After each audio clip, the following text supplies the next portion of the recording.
Hello बच्चों, मुझे उम्मीद है कि मेरे द्वारा भेजे गए ये कंटेंट और वीडियो से आप लाभान्वित हो रहे होंगे। अभी तक मैंने आपको ब्रिटेन के संविधान के विकास और उसकी विशेषताओं के बारे में बताया था। उसके बाद ब्रिटेन के संविधान में जिन परंपराओं का पालन किया जाता है और उन परंपराओं का ब्रिटेन की व्यवस्था में क्या महत्व है, इसके बारे में मैंने आप लोग को बताया था। आज मैं आपको ब्रिटेन के संविधान का एक बहुत ही सूक्ष्म जो अंतर है ब्रिटिश सम्राट एवं राजमुकुट, उसके बारे में बताऊंगी।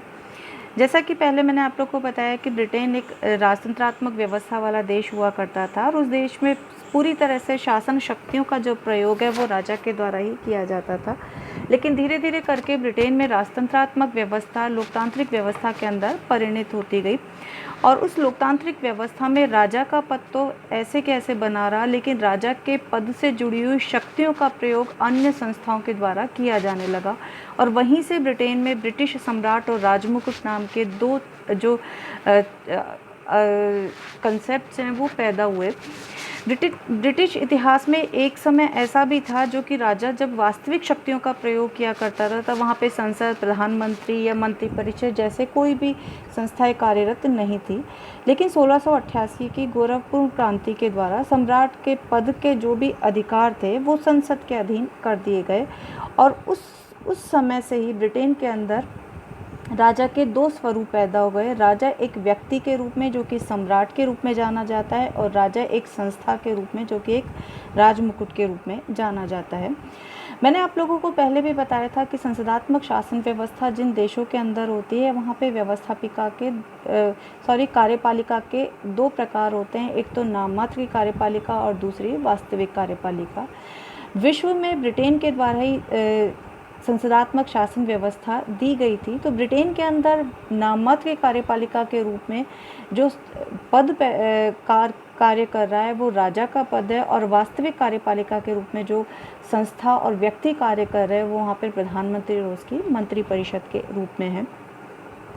जब सम्राट के पास शक्तियां हुआ करती थी, समस्त कार्यपालिका व्यवस्थापिका संबंधी समस्त शक्तियों का प्रयोग जब सम्राट किया करता था तो एक तरह से वहाँ के राजा का कार्य जो है वो निरंकुश माना जाता था। लेकिन धीरे धीरे करके वहाँ पे जब लोकतांत्रिक व्यवस्था नए स्वरूप में उत्पन्न हुई तो वहाँ पे एक संस्था के रूप में राजमुकुट पैदा हुआ और उस राजमुकुट में मुख्यतः सम्राट का पद भी सम्मिलित होता है, साथ ही साथ प्रधानमंत्री, उसकी मंत्रिपरिषद और संसद, इन सबको भी सम्मिलित किया जाता है।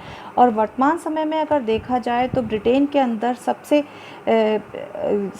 जो बड़ा अंतर है वो राजमुकुट और राजा में ही है। राजमुकुट एक संस्था के रूप में कार्य करते हैं और संस्था के रूप में कार्य करने के नाते उस राजमुकुट में संसद, प्रधानमंत्री, उसकी मंत्रिपरिषद, नौकरशाही सभी को उसके अंदर सम्मिलित किया जाता है, जबकि राजा एक व्यक्ति के रूप में वहाँ पे कार्य करता है। एक व्यक्ति होने के नाते राजा के संदर्भ में कहा जाता है कि राजा नश्वर है। नश्वर से आशय क्या है कि राजा एक व्यक्ति होने के नाते समाप्त हो सकता है, लेकिन राजमुकुट एक संस्था होने के नाते अमर है और उसकी कभी भी समाप्ति नहीं हो सकती। राजमुकुट के पास विशाल शक्तियाँ, राजमुकुट के संस्था के अंदर जैसा कि मैंने आपको बताया कि सभी पद सम्मिलित हैं, तो ब्रिटेन की संपूर्ण शासन व्यवस्था का जो संचालन किया जाता है वो राजमुकुट के द्वारा ही किया जाता है। और राजा वहाँ पर केवल एक रस्मी प्रधान है। रस्मी प्रधान से आशय है कि राजा के नाम से ब्रिटेन में समस्त कार्य किए जाते हैं, लेकिन व्यावहारिक रूप में राजा के द्वारा किए गए कार्यों के लिए प्रधानमंत्री और उसकी मंत्रिपरिषद कार्य करती है। राजमुकुट सामूहिक है। राजमुकुट सामूहिक से आशय है कि राजमुकुट के पद के नाम की संस्था में सभी तरह की शक्तियाँ जो है वो ब्रिटेन में सम्मिलित की जाती है। राजमुकुट के कार्यों के लिए राजनीतिक दृष्टि से मंत्रिमंडल जो है वो उत्तरदायी होती है। ब्रिटेन में जितने भी तरह के कार्य किए जाते हैं वो राजा के द्वारा किए जाते हैं, लेकिन अंतिम रूप में जो उत्तरदायित्व होता है वो ब्रिटेन की मंत्रिमंडल का ही होता है, क्योंकि जो राजा के नाम पे जो कार्य किए जाते हैं उन वास्तविक शक्तियों का प्रयोग मंत्रिपरिषद और राजा के प्रधानमंत्री के द्वारा किए जाते हैं। सम्राट व्यक्तिक है। सम्राट व्यक्तिक से आशय ये है कि सम्राट एक व्यक्ति होने के नाते वहाँ पे कार्य करता है, जबकि राजमुकुट जो है वो वहाँ पे संस्था होने के नाते कार्य करती है।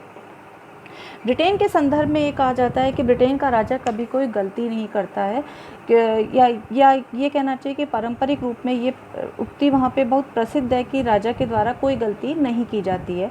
उसका सबसे बड़ा कारण ये है कि गलती ना होने की दो ही वजह होती हैं, या तो कोई व्यक्ति कार्य नहीं करता है या उसके ऊपर किसी भी तरह का कोई उत्तरदायित्व नहीं है।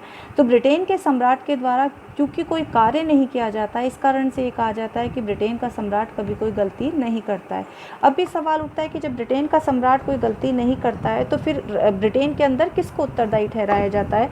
तो जैसा कि मैंने आप लोग को बताया कि ब्रिटिश सम्राट के द्वारा किए गए समस्त कार्यों का जो उत्तरदायित्व है वो वहाँ की मंत्रिपरिषद, मंत्रिमंडल या प्रधानमंत्री के ऊपर ही है। कल मैं आप लोगों को बताऊंगी कि राजमुकुट से क्या अभिप्राय है, राजमुकुट अंततः किस रूप में और किस तरह से ब्रिटेन की व्यवस्था में कार्य करता है।